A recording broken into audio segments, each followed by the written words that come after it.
Well, what happened? Holy crap, for real?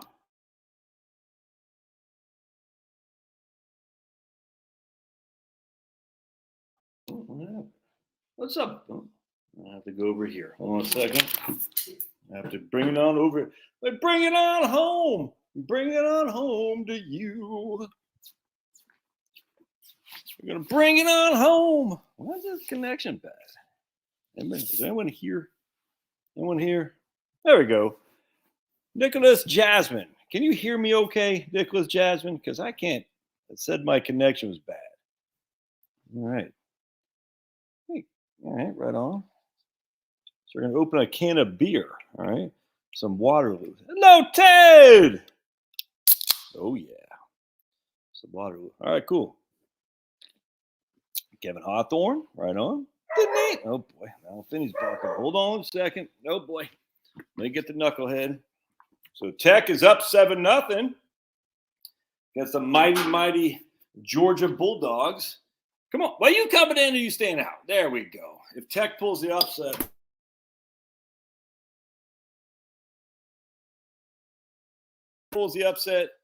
That'd be nuts, man.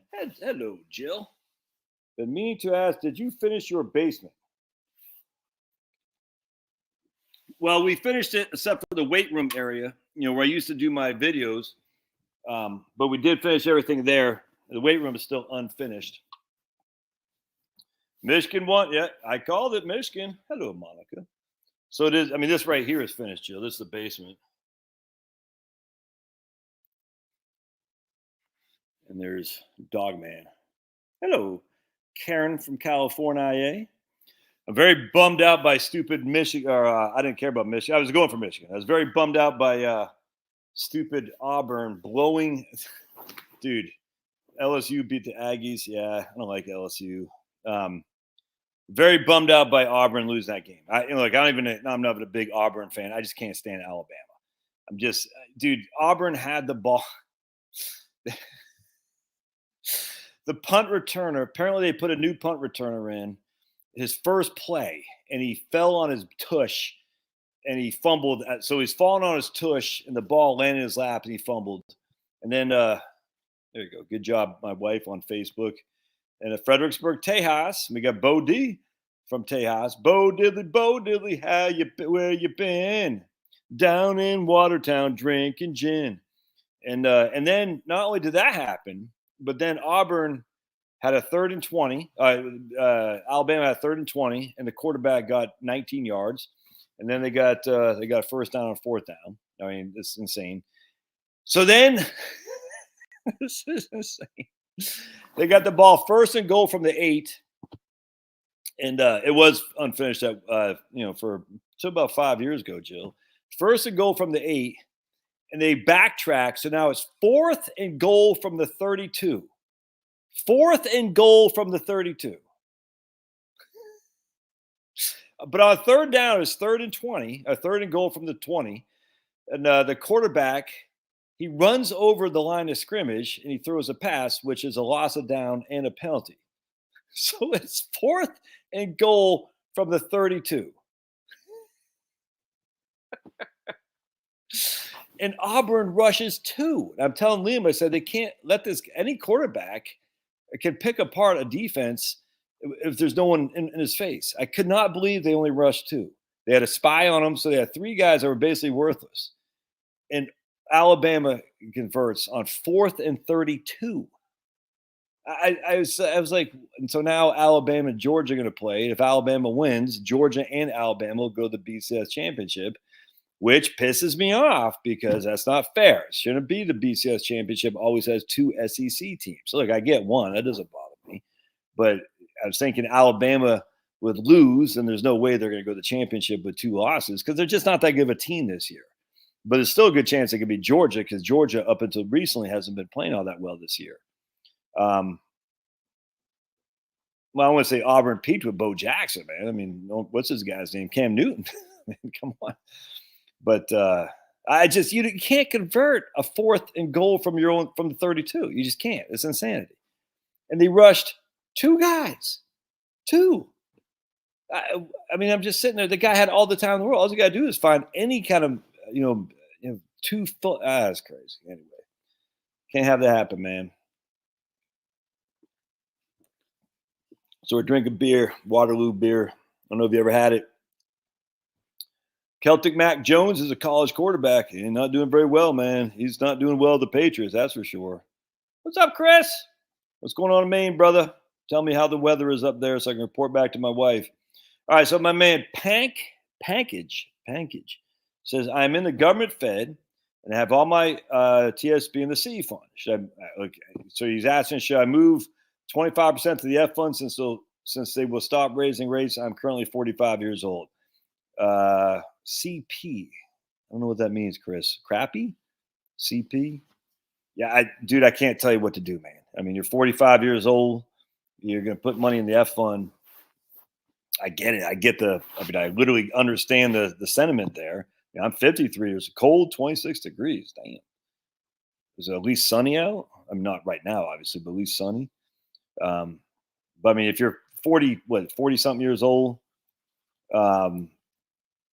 you'd say, I get the sentiment because bonds have so underperformed. They got a significant upside. So if you think that the bonds are going to have a bigger upside over the next 2 years or so than stocks, yes. And I absolutely do. 100% I do. I could be wrong, but I don't see much downside for bonds at all. But I mean, again, that's just short-term stuff. I have, 25% of my portfolio in bonds, and I'm 53. So, I mean, I think it makes sense there, Pankage. I can't tell you what to do because I don't know your specifics. EP writes in, question, for the barbell strategy, does it matter how much each side is up or down when deciding where to draw fund? In other words, if your cash is up, say 0.5%, you still draw fund? No, so no, that's not how the barbell works. So the barbell, your cash is permanently not touched unless the stocks go down. That's it. So I mean, you don't take out money from the cash because the cash is up. If the stocks go up, when I say stocks, it's not stocks. It's your investment portfolio. So cash is fixed. Your vet in like VTTVX, that's the VTTVX, is that right? Or VTV, I think it's VTTVX is a Vanguard 2030 fund. It's got about 55, 45 stocks of bonds, 60, 40, something like that. So you got cash and you got VTTVX or something like that. That's stocks and bonds. Or you got cash and you got VTI, 100% stock market. Either way is fine. But what we're talking about is their cash is locked down, locked tight, right? And then the stock portion or the other aspect, your bond stock mix, if that goes up, you take the money from there. If that goes down, you take it from cash. It's literally just that simple. Don't make it harder than it needs to be. By the way, this is that, people say, is that the optimal? I don't know. No one knows what the optimal is because the optimal is yet to be determined. So that guy, Bob Berger, and some got really defensive on my take on Bob Berger suing Vanguard. It's like, you should do some research into what he's suing. I said, I'm not doing research into his stuff. I don't care. I mean, if there's capital gains distributed in a non-IRA account, I don't know how anyone could not know that could happen, but whatever. I don't care. Anyway, but like these guys, Bob Berger says the barbell is not an efficient use of your assets because you're not getting automatic rebalance. Look, dude, when we're in retirement, efficient use of our money isn't what we're striving for. We're trying for protection and sleep well at night. Protection, sleep well at night. The days of shooting for efficient growth, and this is also stupid too. The efficient market, efficient frontier, efficient market hypothesis. There's another one too. The CAPM, which is stupid. The capital asset pricing model. The Black-Scholes option models. Efficient frontier. Efficient market hypothesis. And there's another one that Markowitz talked about. The rebalancing free one. I can't remember what the hell it's called. It's like all these things are so stupid. I mean, do they work? Yeah. Are they guaranteed to work? That's just so stupid, man. No. I mean, just because something worked, look, we've only really had essentially, from 1950 until now. So we've had 83 years of true equity markets and bond market. That's it, man. 80 years. That's just not enough sample size to give us any idea of markets. Remember, people say, well, 1926, what makes 1926 a start? Well, that's just when Ibsen started his chart. All right, well, we still had massive dislocation in the Great Depression. No, we had ration cars in World War II. We had massive dislocation in the Great Depression, whatnot. Making it illegal for gold, all this stuff. Can you call that investing? Sure, I suppose. But you and I weren't investing then, in terms of your grandparents weren't either. It's just as silly. So basically, the real world of investing started about after World War II. Frankly, it didn't really start until ERISA came around. So ERISA basically got all the private pensions off because they said, you guys are so underserving your pensioners that a lot of these pensions are going to go kaput. And as such, we got to nip this in the bud before all these pensioners are bankrupt in retirement. So that's where ERISA came around. So we really don't have a modern market until about 1974. That's just a fact. And then ERISA allowed for small caps to be used in pensions and whatnot too. So, we really only have the S&P 500, and people say, well, what's that, big dog? And people say, well, government bonds. I did a video on this. Oh, man, my man Ed McQuarrie over at he's a professor emeritus, whatever that's called, over at Santa Clara University. He's done some great research on bonds. No one knows what the hell bonds were, what the returns on bonds were up until about the 1940s. We just don't have any evidence of that whatsoever. So we don't really have enough sample size to postulate, oh, it did this, all right, but that doesn't mean it will. It's mind-bogglingly stupid to say, well, 1871, you can make those arguments. No one was investing. It was just railroad concerns. Half these railroad concerns are run by corrupt people anyway. Have you heard not the Tea Party thing, was the tea bag thing, or what the hell is that called? Some kind of the tea dome thing. It's just all this crap was corrupt as all it can be, for sure. So we really only have basically 50 to 60 years of the modern era of investments. That's it. And that happens to coincide with getting off the gold window from Nixon. And so, if you look at the 70s, bad decade. You look at 80s and 90s, great decades. You look at the aughts, a bad decade. You look at the teens, as great decades. So we have the 70s bad, the 80s and 90s. We have 3 decades, the aughts, the teens. We have 5 decades. 60% of those decades kicked ass and took names. 40% of the decades suck, man. That's just a fact. So we have to stop this. The efficient approaches to do this or do that based on historical rates of return that don't it's meaningless, frankly. And by the way, just as again, I'll say this until I'm blue in the face. Getting drunk, baby. Oh, getting drunk in my Waterloo. If you're running, year over year, 30-year averages. I just was thinking about it, so I made that statement when I'm getting drunk. If you're running these 30-year averages, can't believe I'm thinking about it. You only have like 6 30-year time frames that are unique in terms of from each other. So 1926 to 1955, that's one 30-year time frame. 1927 to 1956 is 2 30-year time frames. There's another 30-year time frame. Those have a overlapping of 96%. 1926 to 1955, that's 30 years in there, but 29 of the 30 years overlap between 1926 and 1950, whatever it's 55.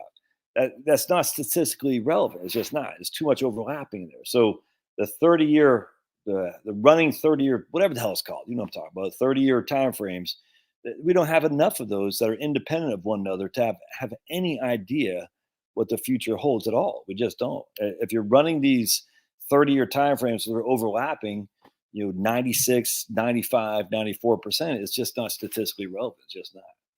Let me just check. Hold on just a second. All right. Hold on just a second. Look at this, by the way. I don't know if you're going to be able to see this or not.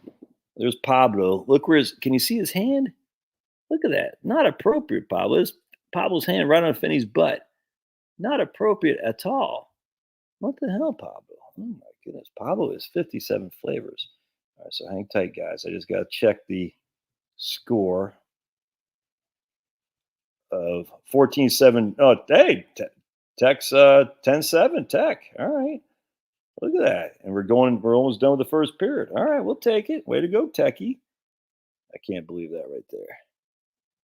4th and 31. That's just insane. So it happens when you only rush 3. Stupid.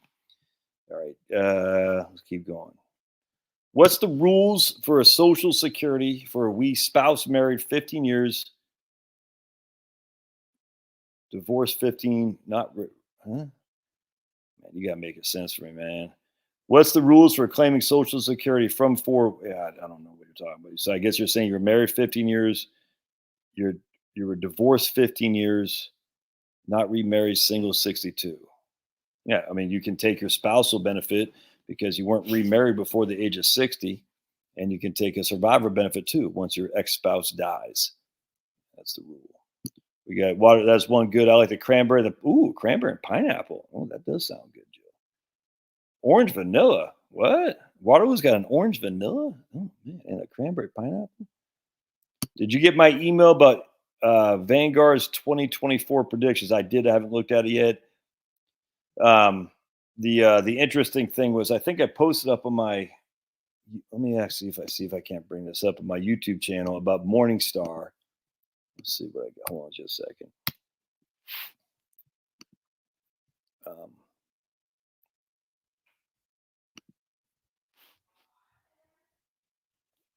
I remember if you're on the Josh Scanlon YouTube channel, the bulk of the people are on the Heritage Wealth Planning YouTube channel. So if you're not seeing the questions, it's not because we don't like you, it's because the bulk of the questions are on the other YouTube channel. All right, so the Heritage Wealth Planning. So let me bring up this right here from Morningstar. This might be the stupidest thing I've ever seen. So I posted this in my community tab. I said, bartender, I'd take whatever Morningstar is having. Thanks. So here's Morningstar's 30-year asset class return and inflation assumptions. All right, so the return. Can y'all see this? This is so. I mean, this is Morningstar's 30-year asset class and return assumptions. Small cap value 12.87 is what they think is going to be for the next 30 years. 12.87 small value. Large growth 8.64. Small growth 10.3. Investment grade bonds 4.93. Okay, where's that come from? Where you get 4.93 from? It's just this might be the investment grade. Oh, that's their corporate bond. Excuse me. There we go. T-bills 3.31. Excuse me. So I thought they're talking. That still seems quite high to me, but be that as it may. Inflation 2.42, which I agree with that 100%. But small, this is the Morningstar small value stocks, 13%. And then large stocks about 8.5. Oh, about almost 9. I'm like, what? Consecutive 30-year periods of not married. Right, exactly, 100%.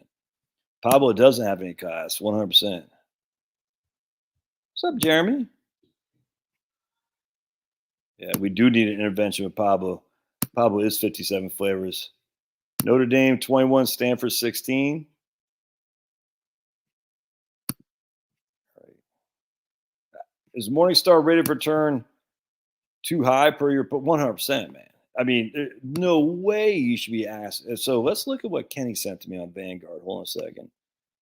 I don't know if I got it up here or not, Kenny. Check it. Let's see what Vanguard. Let's see if we can't find old Kenny. Oh my God, you killed Kenny. There we go. Let's see if we can't find the Kensters email. Here it is. All right, let's take a look. All right, look at Vanguard's. That's just nuts, man. Nuts. Carol likes spicy apple Waterloo, but I don't like cinnamon tea. Ooh, that sounds nasty. Pulverizer's late. Friggin' what? Come on, man. No one expected you to be on time, Pulverizer, because you're too busy smoking dope, watching Pink Floyd The Wall, saying, yeah, man, good time rock and roll. Yeah. All right, let's see what the Vanguard study. I haven't looked at it yet. All right, so just I guess the question was on you're divorced. As long as you're married for 10 years, you're not remarried before 60, you can file on your ex-spouse's record. That's just a fact, and you can file for a spousal benefit and or a survivor benefit. That's just what it is. So that's it. That's the only thing you need to know. Now, if it's not going to be more than your, and they don't never know, they don't tell the ex-spouse, hey, Joey just filed on your record, Rebecca. She doesn't know, you know what I'm saying? But you don't need to find, you don't need to know. Just say, I'm the ex-spouse. I want to file on Joey's record. And they'll say, okay, that's literally just that simple. It might not pay as much as you think, but it can't hurt to try. All right. Carol just likes spicy. She likes spicy stuff. Stocks average more over the last 8 years, so having cash is a waste and inefficient. Heck no, the idea of stocks always goes up. Yeah, 100%, Jill. I mean, they say stocks always go up, and they just conflate. What's the word? Conflate. They look at the market as being on a trajectory going up. Well, that's fine if you're adding to it, or if you're just sitting by. It's different when you're taking money out. That's where the whole sequence of return things comes up here. I believe they have it figured. They will figure it. I must have missed something here. Get into stocks, people. The word is the Democratic donors are going to prop them up to get Sniffy back in. Teapot Dome Stand. That's right. I posted a video about where one buys portion of assets and annuity and the rest in. Posted a video last week about portfolio where one buys a portion of assets and annuity and the rest in assume high yield savings. I don't remember that one. At your age and place in life, what is the minimum you would need to retire without fear? All right, who wants to tell Matt? Matt 9199 ill. So the question is, Matt is mid-50s. He says, what is the minimum you would need to retire without fear? Who wants to tell Matt what the answer to that is? It's an easy answer. All right. Ramsey is awesome with ending debts. Investment ideas are not my lane. Retirement plans for lumberjacks. I got this email from a Paul Bunyan who wants to ask a question about ox and bear markets. So a lot of people think the word to say axe instead of ask is a black thing, is ebonics. And those people are wrong. You know who said axe first? It wasn't blacks. It was whites from the Highland country of Scotland, Wales, and Ireland too. The Scots, Irish, and whatnot, they came here and they had their own way of speaking. They're the ones that said IB, axe. Let me ask you a question. It's actually very interesting. You should read Thomas Sullivan. It's documented. So blacks were stealing from us, Scots, Irish, in our English language. Let me ask you a question. That's not blacks. That's us. That's us. They stole from us. All right. So it's very, very interesting. Not that anything to be proud of, I'm saying, but I just find it funny. Like, oh, that's ebonics. No, it's not. It's straight from freaking, rednecks, essentially, from the South, who came here from high country Scotland, Wales, and then and a lot of Ireland as well. And Thomas Sowell's book, White Liberals, Black Rednecks, is very, very interesting because you're reading this, you're like, holy crap. The old white rednecks of the day, it's like literally, you would never know if it's blacks or whites. It's literally the same group of people. They're very flamboyant, very oratory. It's like the black preachers, just like the white. It's crazy. It's like the same people, man. It's nuts. And it's very interesting too. And they like to dance. They like to have fun. They'll make an effort to have fun, even if that means violating, a term and condition of a contract or something like that. It's incredible. You're like literally reading this. You're like, holy crap, man. It's very interesting. So you should read that book, man. You'll get a kick out of it. You say, huh? And the point being was the essentially white trash whites, redneck whites, and the poor blacks, the slave people like that. They're all in the same group, same economic station life. Very interesting, actually. And because of that, they were essentially, this is why the rise of the discrimination and Jim Crow was because the poor whites, they always want to be one step above someone else. So they never looked up. They always look down, and that's a tragedy, man. I've said this a million times. Same thing happened in the Toussaint Louverture Revolution in Haiti. The poor white said, instead of looking above us, we're going to look below us. As long as someone's below us, then that makes us happy. And so they partnered with the rich whites and the aristocrats and the Yankees and whatnot, as opposed to partnering with the poor blacks, where they could really made a true revolution of it. And they just said, hey, we want to be wealth. As long as we're wealthier than someone behind us, we're fine. It's too bad. You should read the Haitian Revolution. The days of the old South. The beginning of the Klan, for instance. Oh, I can't believe the beginning of the Klan. The Klan, you're just asking like it makes legitimacy. No, there's no legitimacy to it. But if you look at the beginning of it, you do have an understanding of where it came from. Because the carpetbaggers, they came down here and they disenfranchised. They stole the land of whites who had nothing to do with the Civil War, but are poor whites. And they basically said, if you do anything, it's no different than January 6th people. And the whites like, what? It's crazy. It's no different than the U.S. going to Iraq. And the Iraqis say, we don't want you here, fighting back. And the Iraqis were the insurgents in their own country. Same thing happened here. The Yankees came down here. They stole the land of the whites. It's just a fact. It's just a fact. And they said, oh, if you fight back, we're going to throw you in jail, if not kill you outright. And they hired a bunch of blacks and the freedmen. And they said, you will do our bidding and basically nip these people, just kick them around if they start rabble rousing. And yet the whites who stood up against that were called the insurgents. It's literally, it's insanity. You're like, but you can, and like, for instance, the senator or the governor of Mississippi, either a senator or governor of Mississippi, was a carpetbagger from Maine. So he comes down here, he steals all these white people land. You know what I'm saying? Does he give it to the blacks? No, he keeps it for himself and his crew. It's crazy. It's freaking. So, oh my goodness, the civil. These, you don't know what a lot of people don't have any idea what they're talking about. They just heard one side of this and one side only. And it's a very disgusting thing when you actually start reading into this. You say, oh, it would have been nice to know this, growing up. You know what I'm saying? To know that the Yankees, because I'm from the North.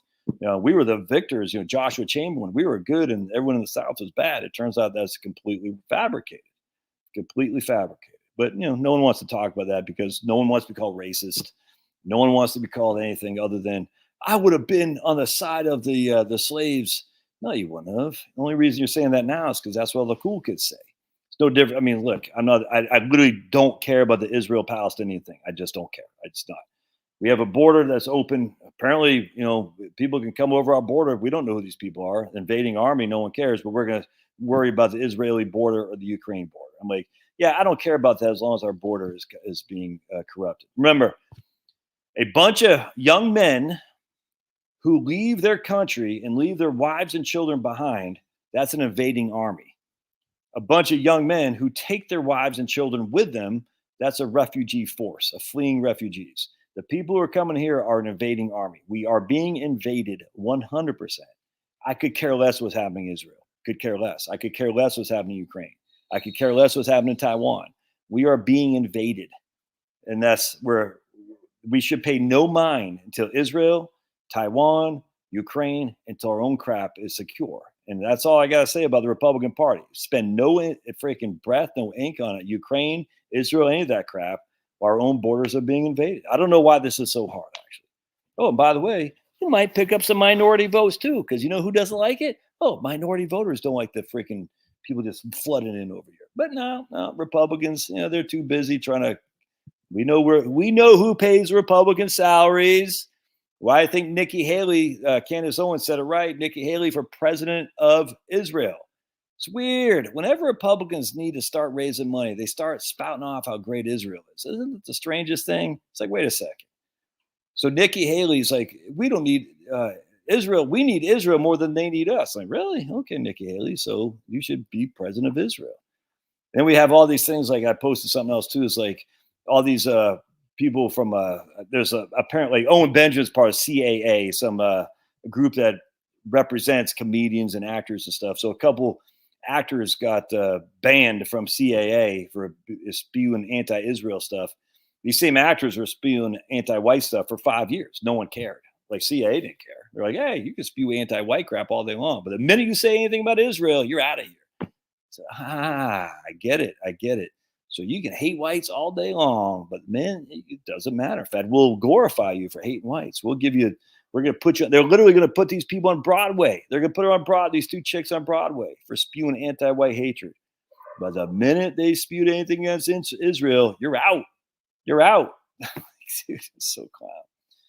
All right, so we got right here. Gabe says, in the world so dramatically different since the advent of the internet to make all studies from before 2000 useless. I mean, remember, earnings, always remember, stocks are based on two things and two things only. Earnings growth and dividend yields. That's it. Earnings growth and dividend yields.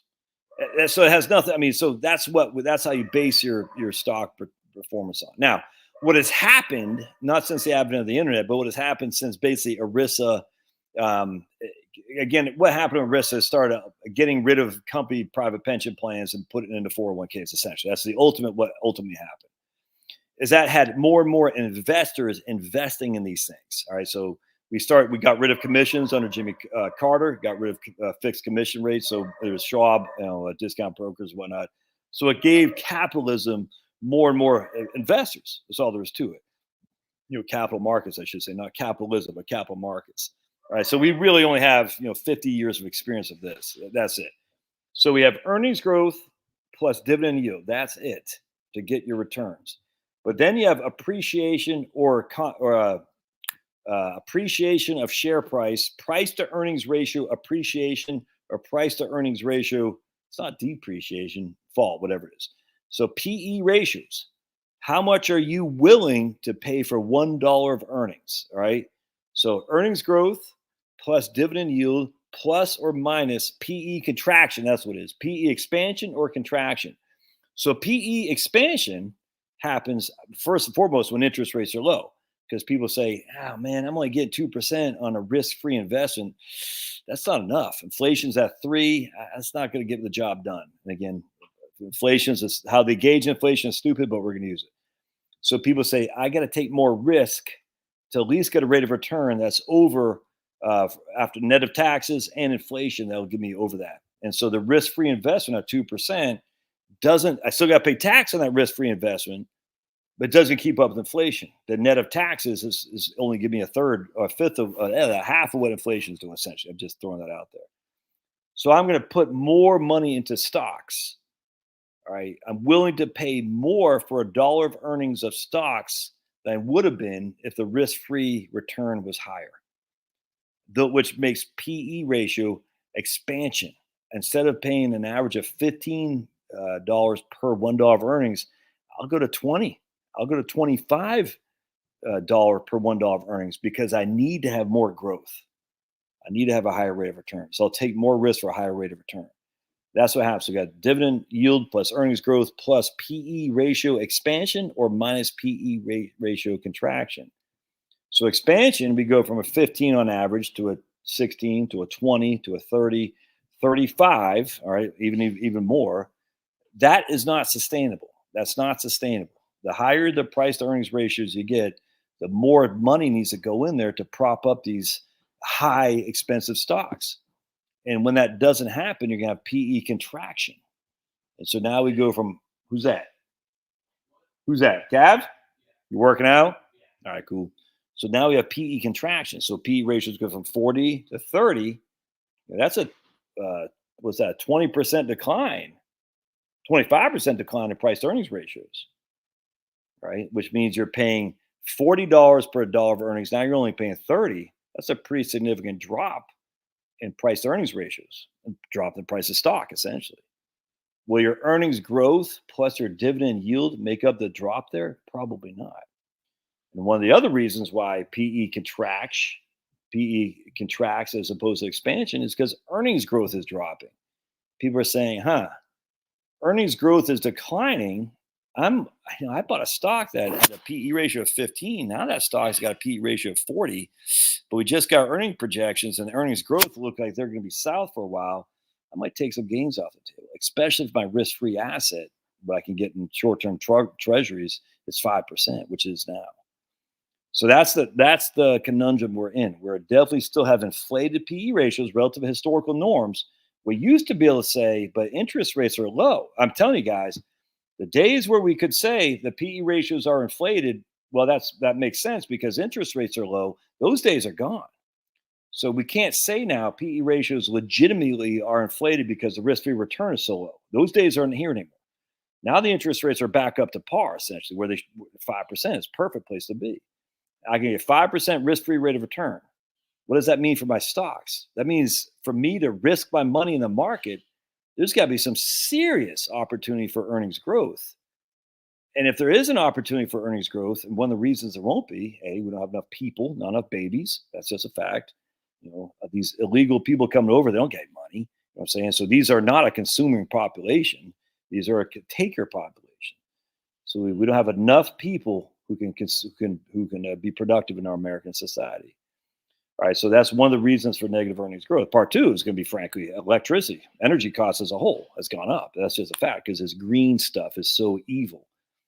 I tell you, man, all these people, green is evil. The green people literally should be sent to jail. That's just a fact because they are hurting people, destroying people's ability to breathe clean air. It's just a fact. You can look, I get it. We live in the West. We don't have that worry, but people in India and China and all these other and Bangladesh, they do. If they can't get access to clean, reliable electricity, how do they heat their homes? You see what I'm saying? They do it with cow dung, how they cook their food. They do it with wood. Both those things are not good on your oxygen, on your lungs. Tuberculosis is a big issue from that. And on top of that, there's still a lot of these places are still using donkeys and horses and whatnot. What does a donkey or horse do? I think I posted this today too on my YouTube channel about at a European city in the late 1800s. I'm reading this book on Rudolf Diesel, the mysterious death of Rudolf Diesel, from diesel engines. In Europe, the guy was writing that 500,000 people in a Europe town, in Paris, whatever, would have 100,000 horses. Of those 100,000 horses, each one is like pooping 32 pounds a day, and urine is just a huge cesspool of horse poop and urine, which is horrible flies flying around, just horrible diseases spread. And smallpox vaccine stopped that. It was just hygiene. Hygiene is what stops smallpox. It's the smallpox vaccine, such a scam. Hygiene, cleanliness, getting the horses off the road, having internal combustion engines. That way we don't have freaking massive amounts of cesspool of horse dung with the flies attracting and the flies going onto your food and whatnot. It's hygiene, man. And in fact, there's a picture from like 1910. These kids in New York City are playing baseball or stickball or something like that, maybe 1900. And there's a dead horse where the water lane is. So there's a dead horse literally right there where the sewer line is. And that goes into the water supply. No wonder why all these people died of tuberculosis and smallpox and all that, because they had no hygiene. It's just crazy. Never mind people not washing their hands. Anyway, so I wouldn't say that it's useless, but it doesn't matter. What matters is earnings growth projections plus dividend yield. So let's look at the Vanguard one. Let me just bring it up here real quick. Let's see what we got here. Zero rates are yesterday's news. Well, let me share this with you guys. All right. Give me a score on Tech and Georgia. Come on, Tech. Oh, man. Now Georgia's up. Freaking can't stand the SEC. Come on, boys. Ooh, 3rd and 2 at Georgia. Georgia's 20. Tech is playing them, baby. Tech is holding their own against Georgia. That's what I'm talking. It'd be nice to have two Georgia schools being competitive. Like, remember Tech won the national championship in 1990. They won with Washington. Remember that? So Colorado, excuse me. Colorado had Cordell Stewart and then Michael Westbrook. I don't know who Tech had that year, but they won. Oh, man. That's 3rd and 9. It was just 3rd and 2. Oh, they must have had a freaking offsides or a false start. All right, so here we go. Economic forecast. Let's see. Return to sound money. Is Vanguard really saying it's return to sound money? Come on, man. Sound money, that would be implied no deficits. No one's saying there's not going to be any deficits. Come on, freaking Vanguard. A return to sound money. You're saying there's not going to be deficits? You crazy? Bonds are back. Yeah. Global bond markets have repriced significantly over the last 2 years because of the transition to new era of higher rates. In our view, bond valuations are now close to fair, with higher long-term rates more aligned with secularly higher neutral rates. All right. We believe this rise in interest rates is the single best. Man, I could not look. Man, me and Vanguard. Despite the potential for near-term volatility, we believe this rise in interest rates is the single best economic and financial development in 20 years for long-term investors. I could not agree more. Our bond expectations have increased substantially. We now expect U.S. bonds to return to nominal, that's before inflation is factored, but basically between 5 and 6% over the next decade. Right, man? I'm 100% in agreement with Vanguard here. 100%, absolutely. We now expect U.S. bonds to return a nominal annualized return of basically 5 to 6%. Yep. I don't care about international. I could not agree more. That's fantastic. Higher rates leave equities overvalued. Now, Vanguard's notoriously been on the conservative side for many years, which is why I like them. I'd much rather be cautiously pessimistic and be wrong than cautiously than optimistic and be wrong. That's for sure. A higher rate environment depresses asset price valuations across global markets. Yep. While squeezing profit margins as corporations find it more expensive to issue and refinance debt and more expensive to pay for high energy costs as well. As a result, we have downgraded our U.S. equity return to an annualized basically between 4 and 6% over the next 10 years. Are you guys reading this here? We have downgraded U.S. equities to an annualized basically 4 to 6%. We've upgraded bonds to a right there, basically 4.5 to 5.5. Oh wait, that's international bonds. For U.S. bonds, right here, 5 to 6 for bonds, 4 to 6 for stocks. So Vanguard is assuming we'll just say a 5% rate of return for stocks with all the volatility that goes into it, and a 5.5% rate of return for bonds. Now that, my friends, is interesting. I like it. I could not agree more. They just said it right here. We believe the rise in interest rates is the single best economic and financial development for 20 years. I completely agree. What, man? U.S. equities have continued to outperform international peers. Yeah. The key drivers of this performance have been valuation expansion. Remember, I talked about PE expansion, PE contraction, valuation expansion. You're paying more for a dollar of earnings in U.S. stocks. And U.S. dollar strength beyond our fair value estimates. What? I thought the dollar was going to collapse. Crashing dollar. U.S. dollar strength beyond our fair market expectations. Tech got a field goal. All right, 14-13 Tech. If they can go in the half, only down by 1, that'd be a big win. We project 10-year annual returns for about 8% for non-U.S. developed stocks and about 7.5% for emerging markets. The global equity risk premium that emerges from current stock and bond market valuations is the lowest since 1999-2009. The spread between global equity and global bond returns is expected to be 0 to 2%. Wow. That's good stuff. That's a good stuff, Kenny. Appreciate you sending that to me. That's a big deal. Let's see what you guys think about that. That's a big deal, man. I'm in Tupelo, Mississippi. I have no say. 100%, man. Oh, 100%. Zelensky and AIPAC, 2 peas of the same pod. Yep. All right. So if you're making 5 to 6% on cash, is here to stay for the? Can you think of a case scenario where a retired would use their Roth to capture the? Yeah, absolutely. Maybe I'd be thinking about it. If I can make, yeah, right on, not too shabby. If I can make 5% to 6% on bonds, Roth is fine. That's tax free. Now, remember when if you guys did my course, you'd recognize I said no bonds and Roth because you're only making 1% to 2% back there. Now it's a whole different ballgame. Now, bonds, in my opinion, bonds have more upside over the next 2 years than stocks do, for sure. 100%. I could be wrong. I don't know. But bonds look great. So if I can get more upside on bonds for the short term, and I can get that tax free in a Roth, absolutely.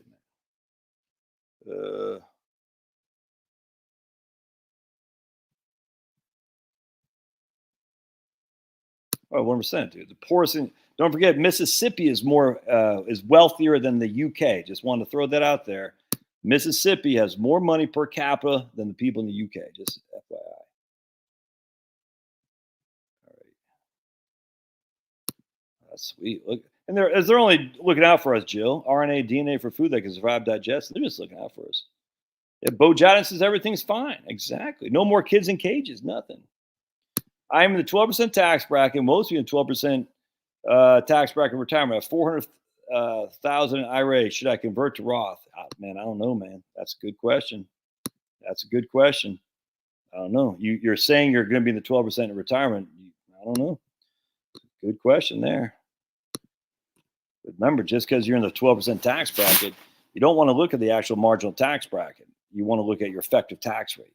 All right. So if I pay tax, if I had, let's for simplicity, if I have $100,000 of gross income and I pay $10,000 of taxes and I'm married filing jointly, I'm in a 12%.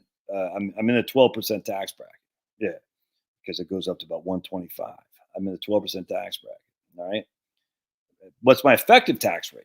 Well, my effective tax rate is 10. My marginal tax rate is 12. All right. So I have $100,000 gross income. I pay $10,000 in taxes. My effective tax rate is 10. Right. Your effective tax rate is how much tax you pay on your gross income. That's your effective tax rate. My tax bracket is 12. So I have $25,000 I can convert and stay in the 12% tax bracket. What does that do? Well, it doesn't. I mean, it goes. My effective tax bracket would so that 25,000 I'll be taxed at 12%. So what's that? Could be another $2,500 or something like that. A little bit more. We'll just say $3,000 for simplicity.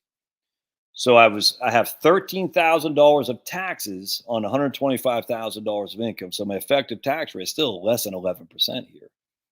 My marginal tax bracket is 12. My effective tax rate is less than 11.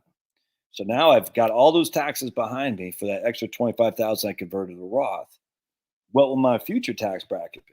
So you're saying your future tax bracket will be in the 12%, but don't forget, if you have, like I just did the video today, I showed these people making $80,000 a year, not one penny in tax. Not one penny in tax. Why? Because the bulk was coming from Social Security. The more you have in retirement account distributions, the more not only is that subject to tax, but your Social Security is subject to tax. That's why it's called the tax torpedo. You're saying, I'm going to take $10,000 out of my IRA. That $10,000 being subject to tax. But now I'm also that $10,000. Not only is that being subject to tax, it increases my Social Security amount that's taxed by $10,000. So while I'm pulling $10,000 out of my IRA, my taxes, my income goes up by $20,000 for how the tax torpedo works. If you guys aren't familiar with that, I highly encourage you to read my books. Again, I pull $10,000 out for my required distributions. That $10,000 is taxed. Now, what was before tax-free Social Security, an extra $10,000 is subject to tax. I didn't make an extra $10,000 of income. Just put more of my income to be taxed. It's such a clown show. Oh yeah, I don't do that anymore, Jill. Denise. I don't give only to clients do I give right capital access anymore. So I don't do that anymore. Just FYI. I was doing that for a little bit. I just didn't want it. I don't like that. So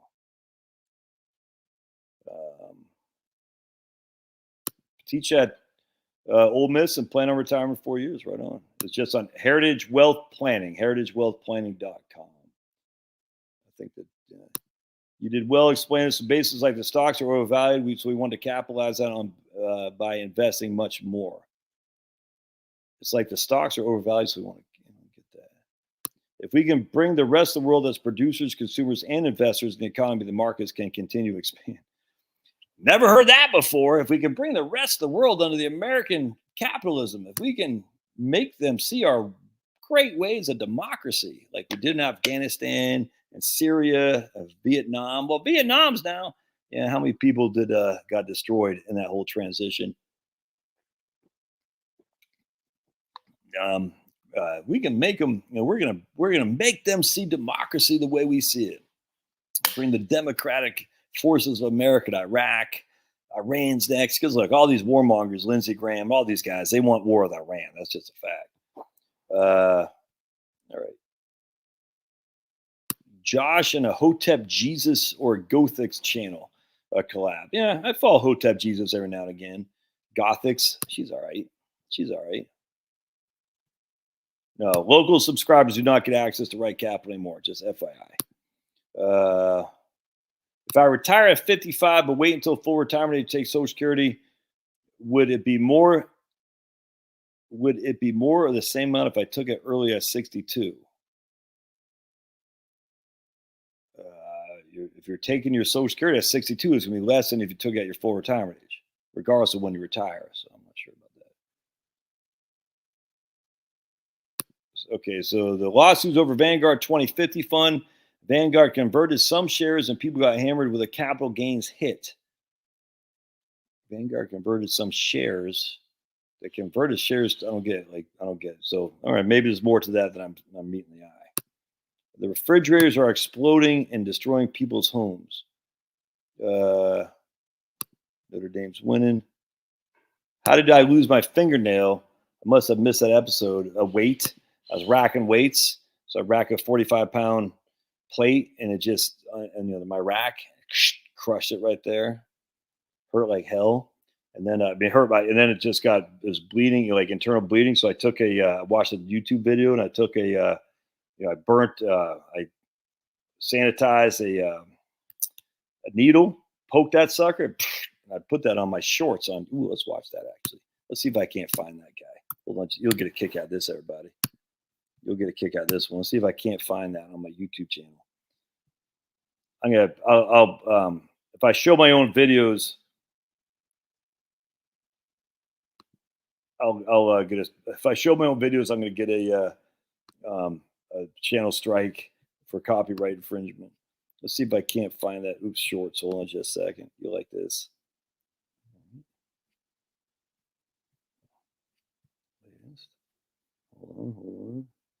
Hold on. Where is it, man? Huh. Where is it?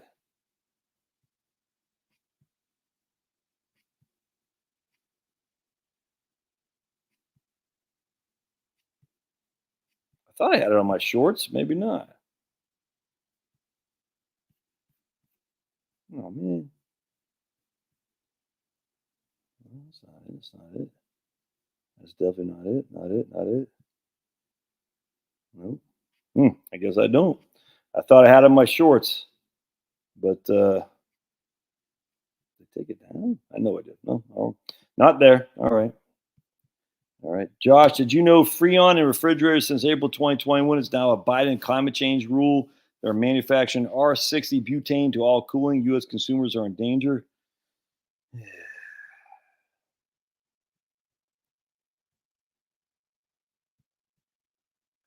Everyone here, potential class target date fund is okay. We'll move forward to discovery. All right.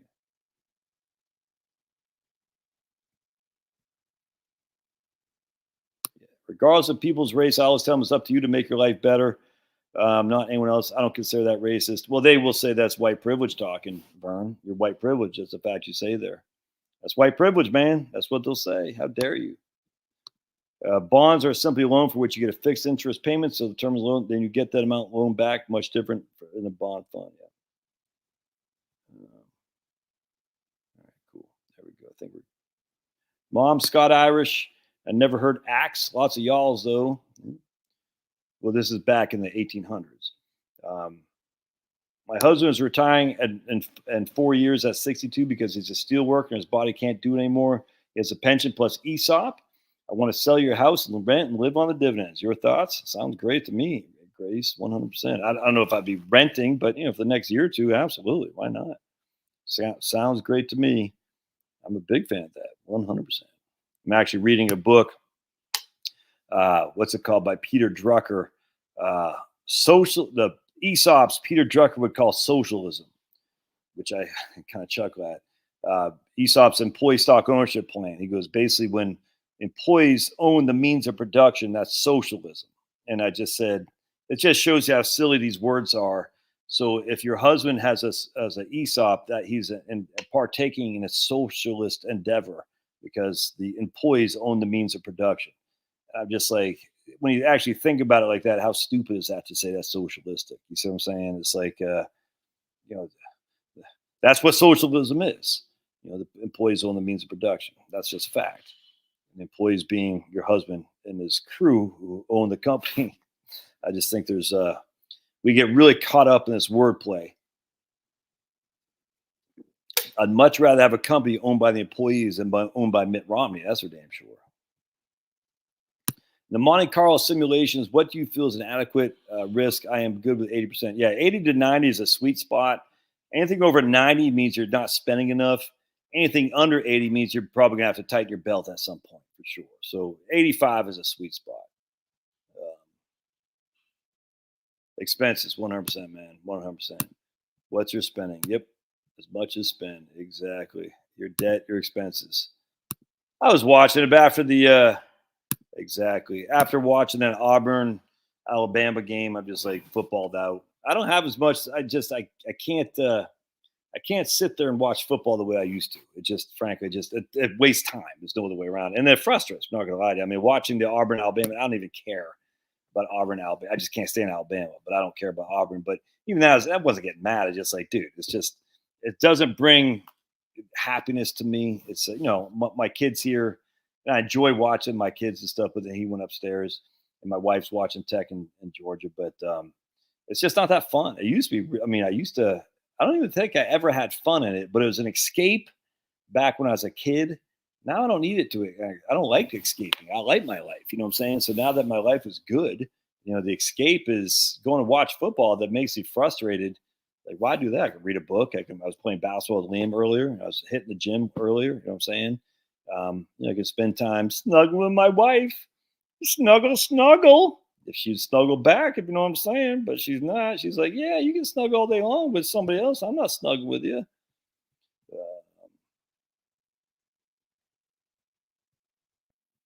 No, dude, you're going to be banned. You're banned.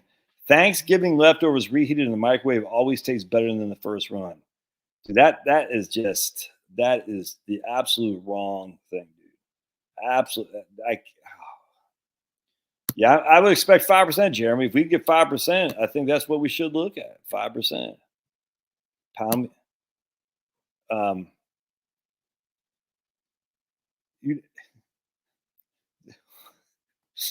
right, Vern. You never. Ironic that the hashtag Me Too movement translate in English to the pound Me Too movement. Dude, Owen Benjamin did one of the funniest jokes on this that get him knocked off YouTube and things. Pound Me Too.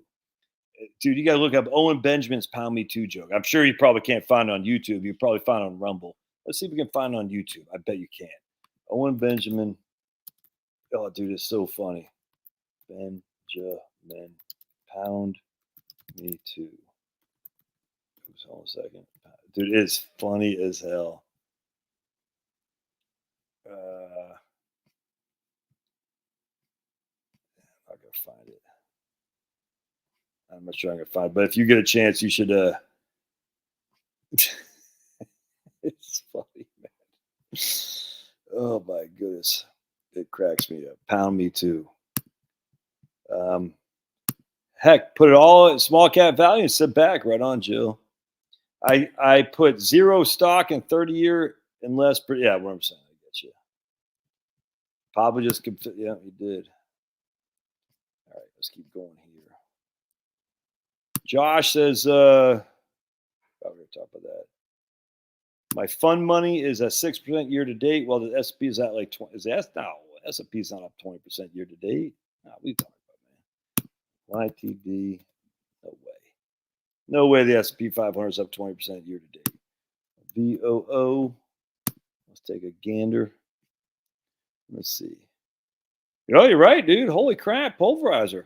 You're right, 20% year to date. Damn, I take that back. Damn, that's nuts. S&P is rising mostly on the Magnificent Seven. The other 493 are meh this year, but who cares? As long as you're in the S, that's the whole point about the S&P 500. All it takes is 7 to run and the other 493 to sit. We don't care. That's the whole point. But stop picking hard. If you don't pick those 7 stocks, you're flat. If you pick those 7 stocks, you're golden. but you're never going to pick those 7 on a regular basis. So you just be in the market and be done with it. On the other hand, why did the S&P drop so much last year? Because the 7 or whatever it was fell like the tech stocks fell like a freaking brick in water. So the tech stocks fall, that made the S&P fall more than you would like. Your other stocks didn't fall as much. The tech stocks go up in this case because the tech stocks are such a big proportionally relative to the S&P 500 as a whole. You're loving life. That's the drawback of the S&P 500. It's much more volatile because all it takes is 5-10 stocks to make it freaking to make crazy gains. On the other hand, all it takes is 5-10 stocks to get crushed. It's like happened in 2000, 2001, and 2. And don't forget, dividend stocks didn't get crushed in 2000, 2001, and 2002. But the S&P 500 as a whole did. Why? Because the tech stocks that became bigger and bigger proportionally, the S&P 500 just got smoked, and as such, they all went down. The S&P as a whole went down. What bond fund would you recommend for a retirement portion of a portfolio? Yeah, I can't make that kind of recommendation on a specific fund. I like government bonds, man. So a government bond fund, that's what I recommend for sure. Turned 70 this month, says Scott, Texas. First SS check will revive next month. Still working. My PIA to continue to go up, my increased earnings? Absolutely. Yes, sir. Assuming that you're making more now that will take off an earlier year of work, sure, absolutely. Elaine Floyd, who does a savvy Social Security program on Horse's Mouth, is like you, Scott. She's like 73 now. She's still working, and as such, her Social Security, her PIA, goes up every year because her working now is 73, making pretty good money, is replacing the years when she stayed home to raise her kids. As such, her PIA is still going up 100%. Well, bond markets, bonds were crushing at 6 to 8.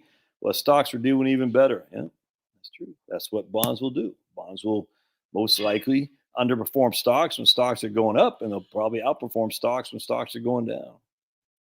Yeah, it depends on your earnings sister. 100%, man. That's exactly right. Nicholas Fund has done oh boy, here we go. Nicholas Fund has done 19% for the last few decades. All right, so so we should invest in it because it's done so well in the past. As I always say to people when I'm doing my investment course that I'll be working on explicitly in December. I'm not taking any more clients in December. I'm going to show you how that can make you go crazy. Remember, guys, when we're pulling money out, the volatility is what kills you. The averages mean nothing when you're pulling money out. When you're putting money in or you're sitting stable, that's fine. Averages are fine. When you're pulling money out, it's the volatility that gets you. If you can start in 2000 and then a CGM fund, a guy named Hebner, I forgot his first name. I want to say Bill, but I don't think it's Bill. I'm writing about this. CGM fund, Focus Fund, I can't remember. It averaged 18.4% a year in the aughts, 18.4. But if you would have missed out in 2000, I think it's 2 and 3, you lost money. It's just that simple. So while the 10-year average was 18.4%, if you would have missed out on these 2 years at the beginning of the decade, you actually lost money. It's crazy how that works. But the averages were great. It was, but you missed out if you missed those years. The USA Gold and Precious Metal Fund, it averaged 25% a year in the aughts. The next 10 years, it got destroyed. I'll talk about that in my investment course too. Yep. Big win, man. Big win. Exactly. And I wish Auburn would have won. I'd like to see Georgia Tech win. It will be a good day. 12% gone in a couple years. 15% is going up. 12% gone in a couple years. 15% and going up over time, in my opinion. I'm not sure what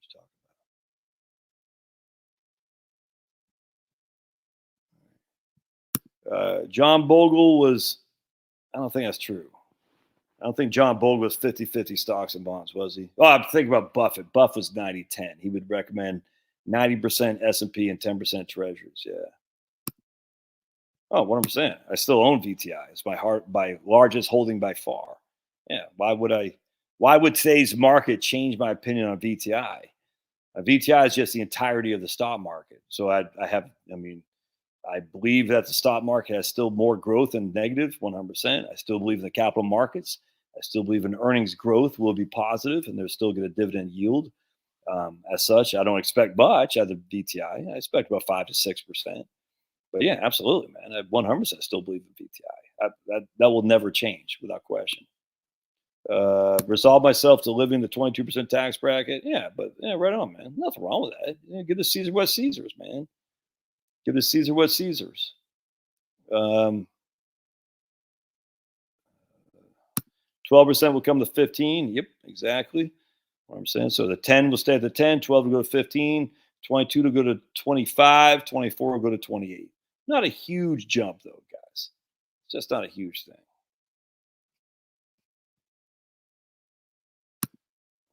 Uh, Iowa State and Kansas State in a snow bowl. Ooh, that sounds fun. Uh, Wisconsin Badgers volleyball. You just like it because the chicks wear their slinky outfits. No one will ever convince me otherwise. I've talked to many clients whose daughters play volleyball. No one will ever convince me otherwise that they did not tell those girls to wear those slinky shorts so they could show some skin. I'm telling you right now, it's a sick society, dude. It's sick. There's no other way around that. Why would those volleyball girls need those slinky shorts? No one will tell me that it's not other than sex appeal, without question. The men don't wear those slinky shorts. Same kind of thing with cross country, not cross country, a track. Why the girls wear that like tiny outfits? You know what I'm saying? I mean, some of these chicks are hot. Don't get me wrong, man. I mean, they're freaking gorgeous to look at, but it's all sex appeal, and it's sick. It's a sick society that we. How come basketball girls don't wear those slinky shorts? You see what I'm saying? In the lacrosse, so we got lacrosse. They wear attractive outfits, attire. You know what I'm saying? That's very that makes them look very attractive. A lot of tall blonde girls who play lacrosse. A lot of tall blonde girls who play volleyball. You know what I'm saying? And the softball teams and the basketball teams don't wear that kind of stuff. Wonder why? It's all sex appeal. 100%. That's fine, dude. Look at that. That sucker's good to go, man. No big deal. I thought it was on a UT channel. It was disgusting. What are you talking about, Penelope? What's disgusting? I thought it was on a UT. Tell Charlotte I need to see the ladies in the nail salon. No, that'd be like Ravi Zacharias. R.I.P. Ravi, but should have kept in your pants there, big guy. That's too bad. Too bad. It's tough for a Christian because any mistake a Christian makes, everyone bashes on him. So Ravi Zacharias, he looked like he made some mistakes with the ladies in the massage parlors, and that's too bad. But a minute a Christian makes a mistake, especially a Christian apologist who's been known over the world, man, people are not forgiven. Same people are looking at pornography all day long. Same people are freaking cheating on their wives. Same people are doing this. But man, a Christian does something wrong. Is likely that below current interest rate callable secondary. Is it likely that a below current interest rate callable secondary CD or bond will not get called? Yeah, if it's below interest rate, it's not going to get called. 100%. Things are going good. Look, my man, Vinyl. Oh, you haven't been by for a while? All right, Vinyl. Things are going good. What's going on in Connecticut, brother?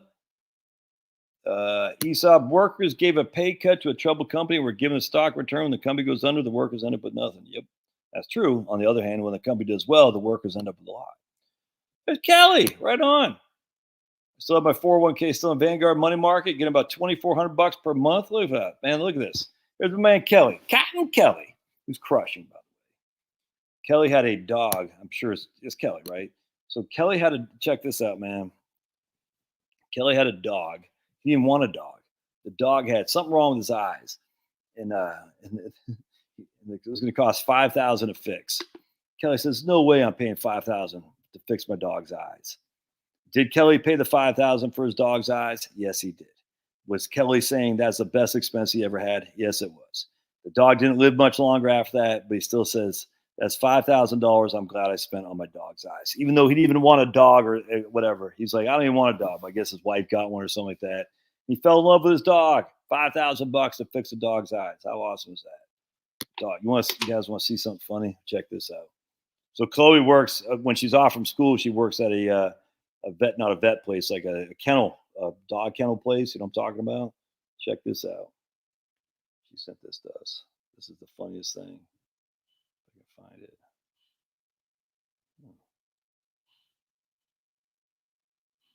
Where'd it go? Coach is sent here. All right, watch this.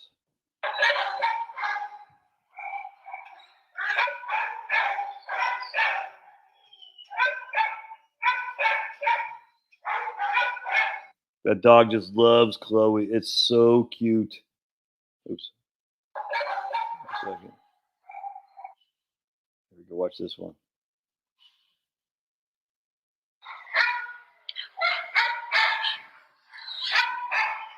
Look at that. The dog just loves Chloe.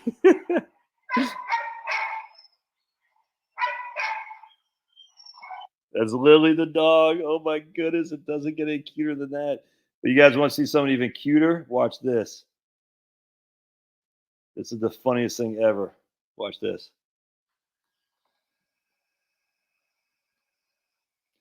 Is he dead?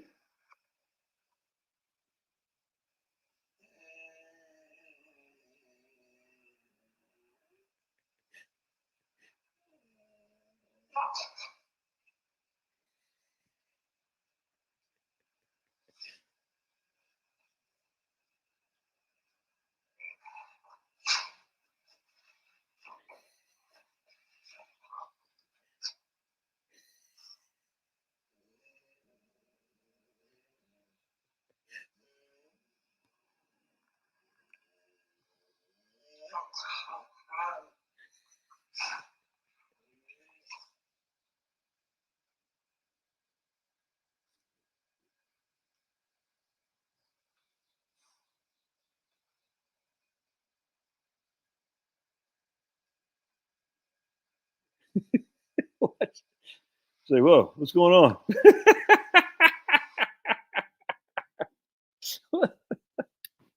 Oh my goodness.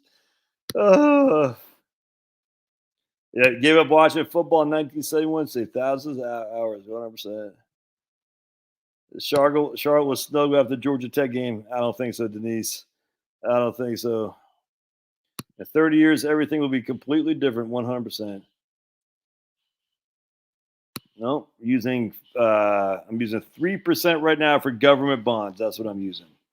4% for corporates, 3% for government bonds.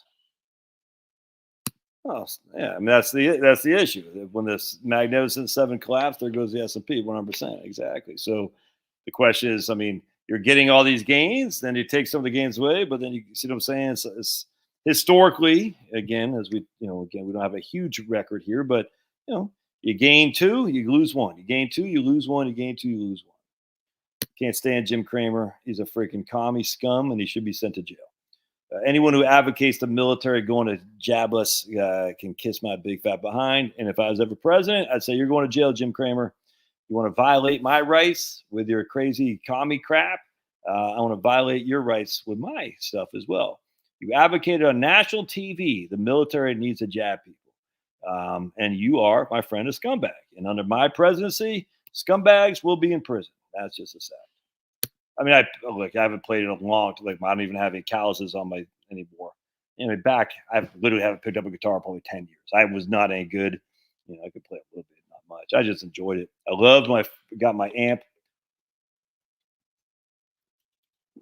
Just playing like Into the Void by Black Sabbath and whatnot. I always want to learn how to play that. And I play a couple things, but not any good. Apartment buildings all around me giving like 3. Whoa, look at Andrew. Apartment buildings all around me giving 2 to 3 months rent free now. Ooh, that's crazy.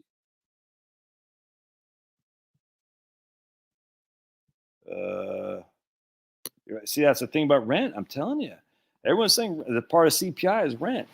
How many people's rent who are steady land tenants have seen the rent go up each and every year? Not many. Not many. Yeah, the NFL's. It's just Tom Brady's talking about this on the Stephen A. Smith shows. Like, it's just mediocrity, 100%. They can't tackle, they can't catch, they drop the ball. I mean, there's so many drop passes lately, so many fumbles. It's crazy. No, Maine has increased vinyl. Maine's increased its population. We're not talking much. I mean, don't forget Maine's only got 1 million people. So, but it did have a 20,000 person increase last year. All come from Massachusetts. People in Connecticut come from New York. So New York, Massachusetts losing people. Maine and Connecticut are gaining people. All right. What else here, guys? Yeah, right there. Oh man.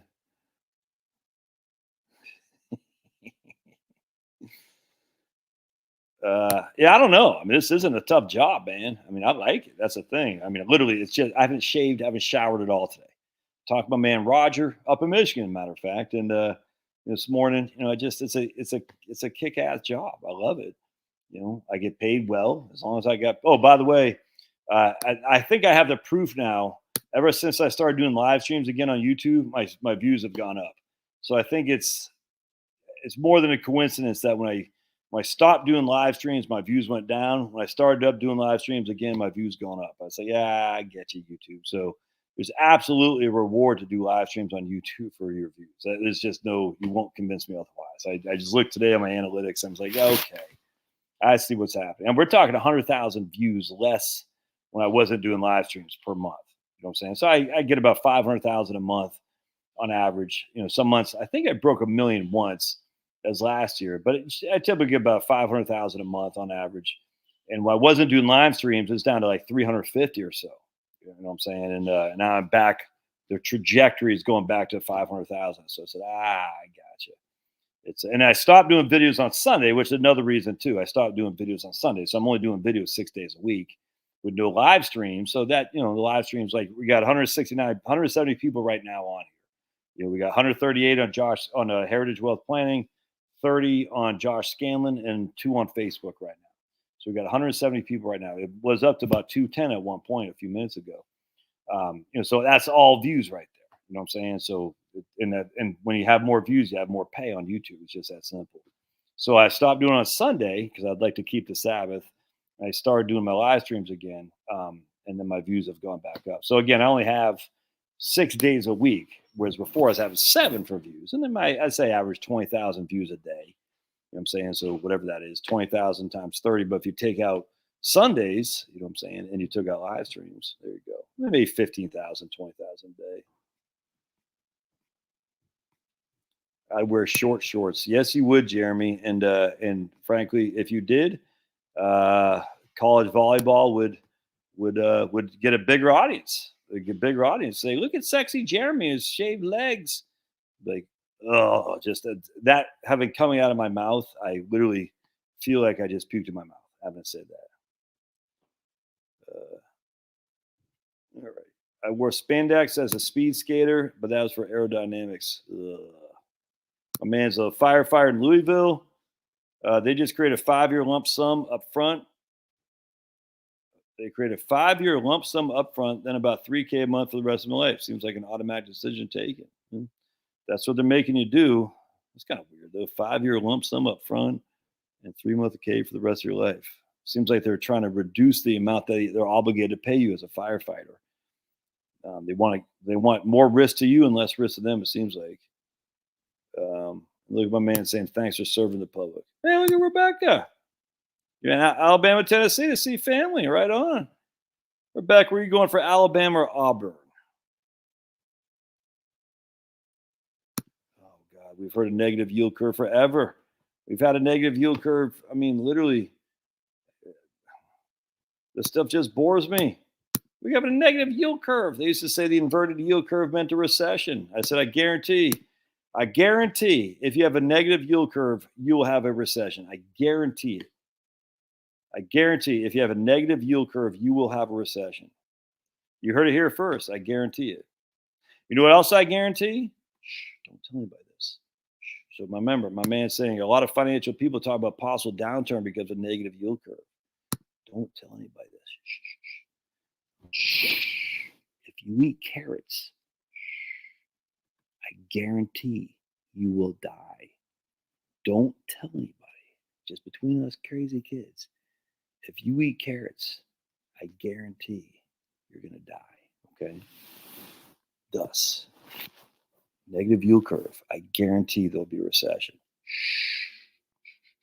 Just keep that between us. My mom is president of the HOA, and of 8 tenants, 3 don't pay. What? Holy crap! Are these squatters?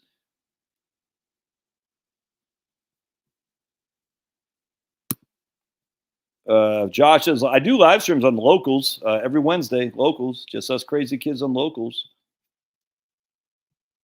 You think that's funny, American legend? Eat carrots. I guarantee you're going to die. I guarantee it. You will die if you eat carrots. I'm telling you, man, it's no joke. My man says, if my wife doesn't have points for her own Social Security files, I said, does she get? Blah, blah, blah. So she'll get, yeah. So if she has, she'll get, I don't know the exact amount, but if she files S62, it's going to be reduced. Yes. So right about what you're saying, 100%. So she'll get a third of your PIA. Yes, that's right. About a third.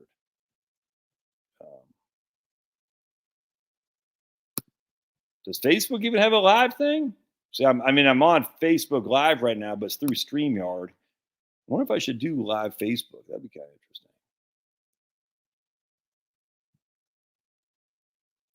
Yeah, but I'm not that because I'm not a millionaire. Main population about 1.3 million. Right on, Jeremy. Pablo Defense Secretary. Absolutely. I play an Ozzy Black Sabbath tribute band in San Diego. Oh, Into the Void is by far and away the best metal song ever. It literally, I was on Massive Reality. So I remember I got that album. I just started buying. I got Aerosmith Greatest Hits, Police, Ghost in the Machine, Kiss, Destroyer, Rush, Caress of Steel, and Black Sabbath Massive Reality. I got them all for $3.99 each at the record store in Portland, Maine. I remember I think I had one other one too.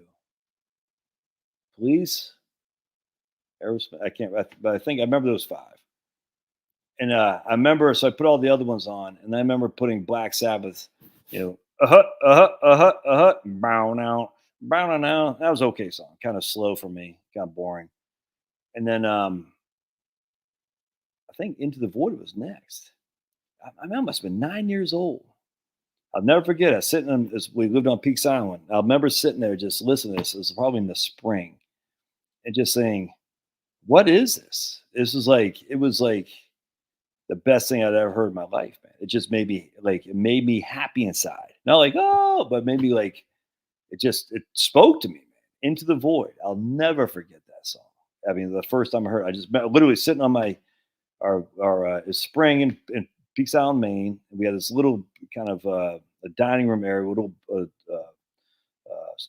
LP, whatever, long player right there. Put the record on. I was like, I'll never. Sweet Leaf didn't do much for me, but man, Into the Void. I said, I must have heard that 1,000 times right there. I was like, this is just freaking fantastic. Oh, that was so good. And then I started listening to like Paranoid and stuff. I was like, oh my goodness, and I was watching the video on YouTube, like 1967, Black Sabbath. They do the Wizard. I think they did Paranoid. It was still in the era where the Beatles, because the Beatles aren't very good. I mean, everybody knows the Beatles suck. Horrible band, the Beatles. Everybody knows the Beatles sucks. And anyway, so this is still the day when the Beatles are starting to get scraggy, but the kids are still kind of haven't got full scraggy yet. So they're still kind of, like good boys, you know what I'm saying? And then, and all these good boys and girls were seeing Black Sabbath live for the first time. And I think they played Paranoid, and I think they played The Wizard. It's just like in 1967, you're like, man, you guys, like, you don't even know what you're witnessing. You're witnessing the beginning of everything. It was crazy. I'll never forget that. Black Sabbath played in Portland, Maine, October 1970. I was born in Portland, Maine, July of 1970. Yep. Yeah, dude. So I just saw this band the other day, Hot Ram, and then Telekinetic Eddie, and a bunch of boomers in nursing homes shaking their head, shaking their walkers for that. The Beatles, horrible. Oh, I just think people like the Beatles because everybody else does it. That's horrible. You're like, dude, this sucks, man. Like, Let It Be is a good song. The one to Hey Jude's a pretty good song. Everything else is like, oh, it's so boring. And the Rolling Stones, they suck too. Give me a break. The Kinks and the Who, that's where it's at. The Beatles and the Stones, bleh. The King, I mean, we talked about this last time, I think. Cream, Yardbirds, yes.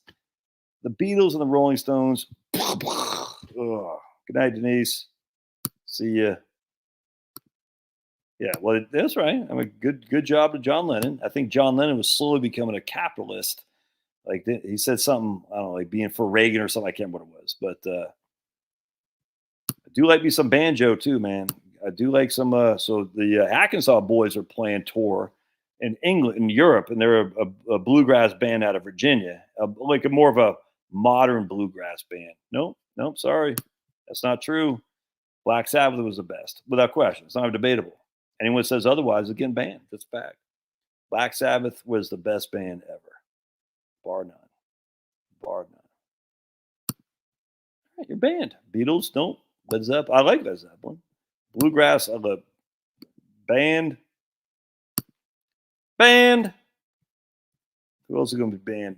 Who else is going to be banned with your stupid taste in music? Leonard Skinner, yep, that's good. I still have Marshall Tucker Band. Marshall Tucker Band, man. Both those two guys in the Marshall Tucker Band went to Vietnam, and they came back, started Marshall Tucker Band. Dio Sabbath is better than Ozzy Sabbath. I don't agree with that, but I will. I for a long time I did not give Dio the props for being the front man for Sabbath. But I was listening to Heaven and Hell about 3 months ago. I was like, this is a stellar album. That's all there is to it. Hey Marie, que paso? Oh, okay. You should. Okay, never mind. So vinyl's not banned. He said you could have listened to John Coltrane and Miles Davis instead of the Beatles. Nope, that's not true. Nope. That's simply not true. That's wrong answer. Banned for saying wrong things. Boss Tweet is banned for saying Iron Man and Paranoid, Black Sabbath's best songs. Nope, that's wrong. My particular group only listens to Dylan, the Beatles, and the Byrds. Banned. The Wizards, a great song. All right, I can get out of here, my friends. Master of Reality is my favorite Sabbath album by far. The Day the Children of Grief was written, the metal was born. And then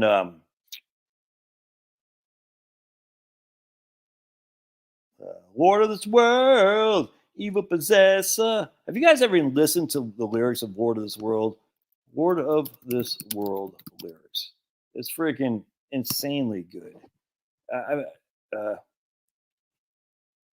Your world, I'm not going to, Lord, you think you're innocent, you've nothing to fear, you don't know me. You turn to me in all your worldly greed and pride, but will you turn to me when it's your turn to die?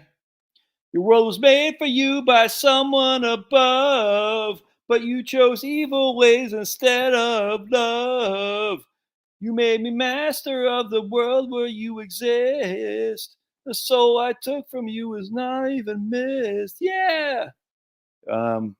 After Forever, that's right here. Oh man, so check these lyrics out from After Forever. After Forever. Have you ever thought about your soul? Can it be saved?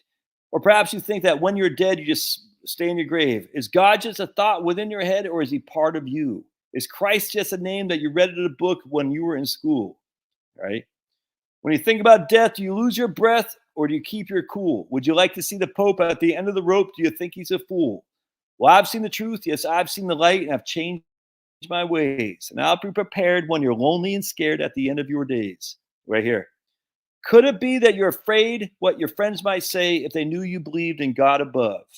They should realize before they criticize that God is the only way to love. Is your mind so small that you have to fall in with the pack wherever they run? Or will you still sneer when death is near and say that you might as well worship the sun?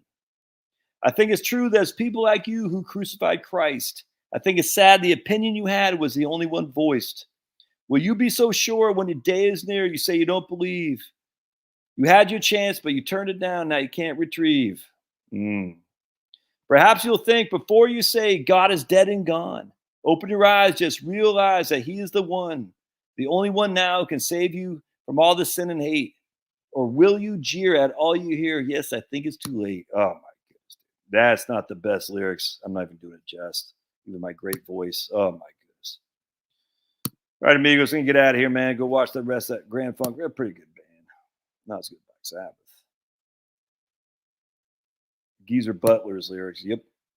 No, 100%. Ozzy never. Ozzy just wanted to get stoned. Yeah, absolutely. Can dividend ETFs still work after retirement? 100%, man. Do I say I love? Don't say that you love me, dude. Did you just not hear those lyrics, Jill? How can you say it's too dark and evil? It's crazy. That's not dark and evil at all. That's freaking man. Hungry Eyes by Eric Cartman. Oh, I don't know who that is. That meant Eric Cartman. Black Sabbath, well planning. I like it. Fleetwood Mac, gone. Your band. Check out Psychophobia from the Tony Martin Ear Sab Killer song. Oh boy. Yeah, I can get out of here too, man. I'm getting tired. All right, my friends. God bless. Black Tusk. There's a band locally out here in Georgia called Black Tusk, and they're pretty good. The vocals leave a lot to be desired, but the music is freaking kicking ass. All right. Go watch Georgia Tech. All right. God bless. I'm going to get out of here. Thanks again. Appreciate y'all being here. See ya.